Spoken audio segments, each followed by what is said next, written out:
আজকে কালকে রাতে প্রচুর পরিমাণ বৃষ্টি হয়েছে, যার কারণে আজকে ভৈরব নদী একটু উতালা, প্রচুর পরিমাণ পানি বাড়ছে। দেখতেই পাচ্ছেন অনেকজনা বিভিন্ন ধরনের জাল যে যেভাবে পারছে মাছ ধরতেছে।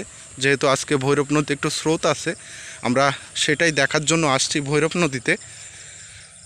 এখন আমরা দেখতে পাচ্ছি যে কাল রাতে প্রচুর পরিমাণ বৃষ্টি হয়েছে, যার ফলে সৃষ্ট এক ধরনের বন্যা। এই বন্যাতে প্রচুর পরিমাণ মাছ হচ্ছে ভৈরব নদীতে, আর সেটাই আমরা দেখতে আসছি। আর যে যেভাবে পারতেছে মাছ ধরতেছে।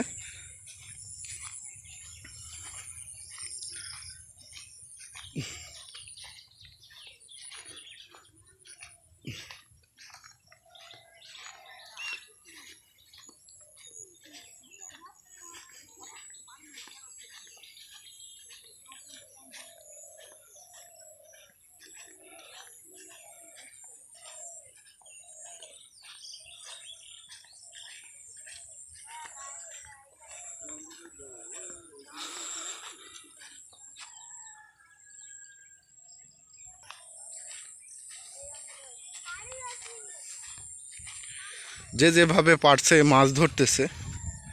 আসলে আজকে প্রচুর মাছ হচ্ছে ভৈরব নদীতে।